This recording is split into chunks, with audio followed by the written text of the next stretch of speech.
écoutez le podcast. Pour ce 8e épisode et son signe de l'infini, d'habitude je fais une introduction où je raconte un peu et j'introduis le sujet que je vais parler, mais aujourd'hui j'ai pas envie de le faire. Aujourd'hui je vais laisser parler, du coup vous allez entendre des extraits de l'épisode qui sortira lundi prochain. Parce que finalement, le deuil, on peut en parler, et ça peut être très théorique. Mais il y a la théorie et il y a la pratique quand on vit un deuil. Et du coup, je vais vous laisser parler Loris.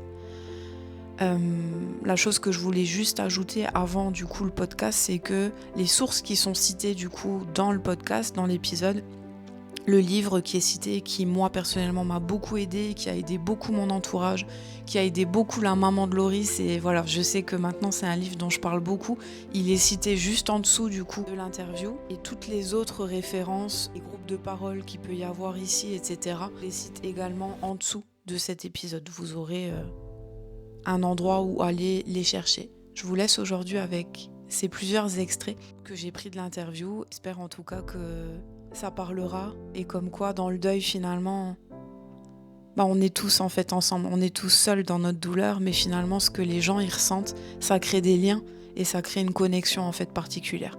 Donc je vous souhaite vraiment une bonne écoute et je pense très fort à vous pour tous ceux du coup qui écoutent cet épisode. À bientôt. Mon papa, c'était mon super-héros.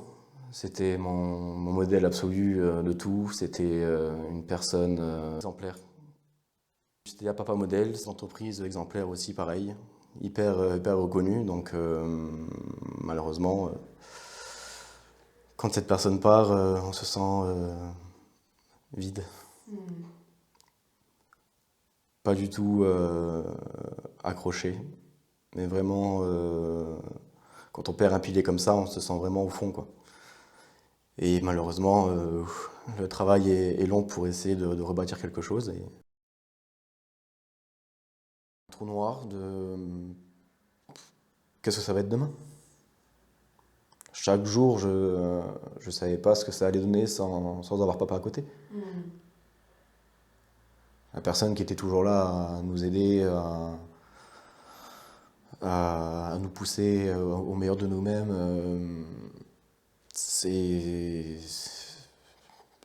on ne peut pas anticiper.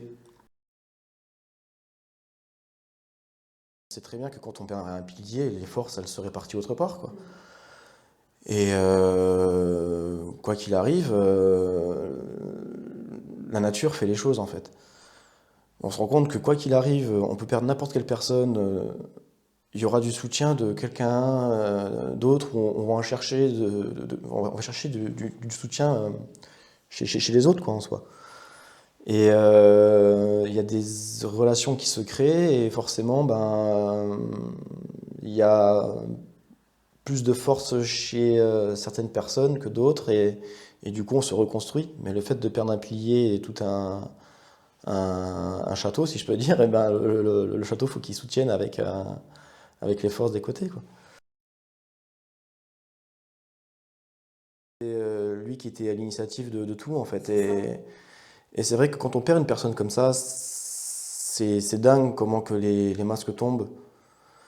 Et c'est pour ça que quand il y a des ravages comme ça dans une vie, malheureusement, il y a un tri qui est fait au détriment de ce qui s'était passé avant.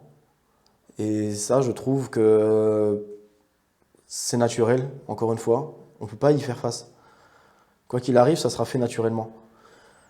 Et ce sont des choses qu'il faut accepter finalement. Parce que quoi qu'il arrive, quand on veut avoir la volonté d'aller bien, on essaie de chercher du réconfort chez vraiment les personnes à qui on peut avoir du réconfort. Il y a certaines personnes qui nous ont plus foutu dans la merde qu'autre chose, si je peux dire. Et quoi qu'il arrive, on ne peut pas rester en contact avec tout le monde. Et quand il y a un déchirement comme ça total d'une famille, il y a forcément deux côtés. Ou plusieurs, c'est ça le problème. Et quoi qu'il arrive, les relations, quand il y a des piliers fictifs, entre guillemets, et les 4 piliers porteurs, ils sont consolidés et le reste, c'est du nettoyage, quoi. C'est ça le plus important, c'est de trouver ses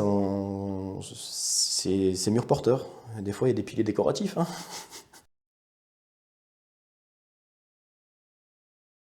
Le souci, c'est que mon père m'a trop conditionné, mais parce que voilà, on était tous les deux à fond dans le métier, et forcément, quand on a une personne qui est hyper gentille avec tout le monde et appréciée de tout le monde, on veut forcément lui ressembler, on veut faire bien.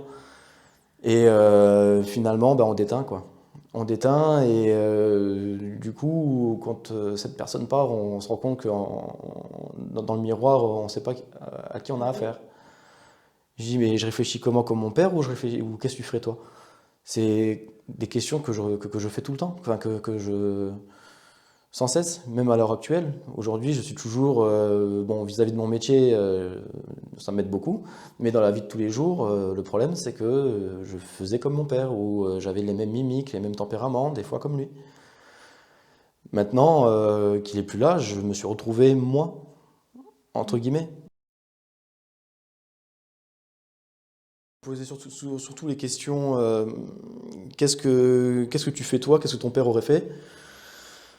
Et à chaque fois, là, je me suis rendu compte que j'étais incapable de prendre une décision. Parce qu'à l'époque, c'était mon père qui les prenait. Et prendre les décisions, mon père est décédé, j'avais 25 ans, 26 ans, récupérer une société, les décisions vis-à-vis de la famille, j'étais complètement largué. Le problème, c'est j'étais encore un enfant, j'ai l'impression. Quand on perd un parent, on grandit d'un coup, en fait. Et c'est vrai que quand je regarde les photos de moi avant le décès et après le décès, je vois plus la même personne et j'ai l'impression que j'ai même du mal à me remettre à la place de l'enfant qui était en moi avant. Oui, j'étais pas du tout légitime en fait. J'étais tout le temps en train de me reposer c'est ce que je disais, je me comparais par rapport à l'expérience de mon père qui s'est forgé ses armes et moi j'étais pas là. Et le souci c'est qu'il était tellement buté au travail, à galérer que moi derrière je galérais pas trop. J'étais confortable, mais il me manquait quelque chose que mon père. Enfin, il manquait déjà forcément l'appui de mon père, ses encouragements et tout ce qui s'ensuit. Mais à côté, je culpabilisais d'être à ma place en fait. Si je refais une image simpliste, quand mon père est décédé, j'étais par terre. Et pour se relever, c'est compliqué, on n'arrive pas à se relever. J'ai l'impression d'être à terre et de parler à tout le monde, essayer de faire une routine, on n'arrive pas à se relever, donc qu'est-ce qu'on fait? On essaie de ramper. Et ramper, on marche plus, quoi. C'est difficile, on voit tout le monde en train les gens qui marchent, on les voit en train de courir. On s'en arrive même plus, on est vraiment l'impression que le temps s'est arrêté, quoi. Et le problème, c'est que j'ai l'impression que du fait que physiquement, on n'a rien, mais qu'on a perdu un proche, mais physiquement, t'es bien? Non, je suis pas bien. Et tous les jours, c'est compliqué de se dire, quoi qu'il arrive, je me lève, je vais me doucher, j'ai la santé, mais je suis par terre. Je trouve que c'est très important de bien connaître les gens, leur comportement, leur tempérament. Ça, c'est quelque chose que j'ai appris lors de mon deuil. Le tempérament des gens pas est révélé. Enfin, pour moi, il a été révélé. Parce que finalement, quand on est un peu bercé dans cette routine, on ne se rend pas compte de qui sont les gens. Moi, j'ai connu ma mère en tant que maman. J'ai pas connu ma mère en tant que jeune fille. Et là, je retrouve la jeune fille avec son tempérament. Quoi qu'il arrive, on aura forcément du chagrin, mais essayer d'avancer, quoi qu'il arrive, et de trouver des moments heureux. Et à la fin, quand on essaie de mettre des photos un peu partout dans notre vie, on se rend compte que finalement, on essaie d'être content. Et c'est ça la vie en soi. C'est essayer de trouver un moment pour être heureux, mais c'est. Bon, on est un peu dans l'actualité, c'est un scandale que la retraite soit à 64 ans. Bref, mais psychologiquement parlant, j'ai pas envie d'attendre la retraite Parce que j'ai l'impression que les gens attendent la retraite pour profiter de leur vie. J'ai pas envie d'attendre 64 ans pour aller à la retraite. J'ai envie donc que mon quotidien soit ma retraite, entre guillemets, si je peux dire. J'ai pas envie d'être en retraite pour être tranquille. Pour moi, être en retraite, c'est une autre vie. Bon, bah, on n'est plus dans le monde pro. Bon, on a peut-être, voilà, on a des revenus, on peut partir faire d'autres activités, de la routine habituelle, quoi. Pour moi, la retraite, c'est pas une date butoir pour profiter de la vie. Parce que mon père me disait tout le temps, on verra, on verra, on verra, on verra. Ma mère lui disait, arrête de travailler. Ouais, oui, oui. Voilà, c'était toujours la routine. Et malheureusement, mon père, par rage, bon, il a eu un cancer à l'estomac, malheureusement, mais je pense que voilà, le travail l'a bouffé aussi. Je me voyais un peu comme un jeune con qui envoyait un peu péter tout le monde. Et avec du recul, je me dis non, j'en vois pas péter tout le monde. Je prends ma vie en main, je veux profiter de ma vie, quoi. Mais il fait beau, allez, va dehors, quoi. C'est tout. Voilà. Je me pose pas plus de questions. Des fois, je me pose, je vois un chien en train de renifler la pelouse, je me dis, bon, bah, il vit sa vie, quoi.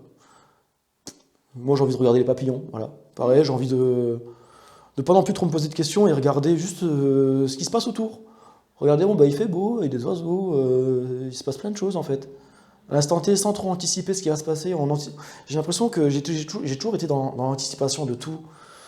Et au bout d'un moment, il faut arrêter d'anticiper. C'est ça, on est conditionné à ça, c'est atroce. Il faut pas. Faut arrêter d'anticiper les choses. C'est bien anticiper. Je reviens à ce qu'on se disait au début, fais des projets comme si tu allais vivre une éternité, mais vis chaque jour comme si c'était le dernier. Là, je le pratique. Je le pratique maintenant.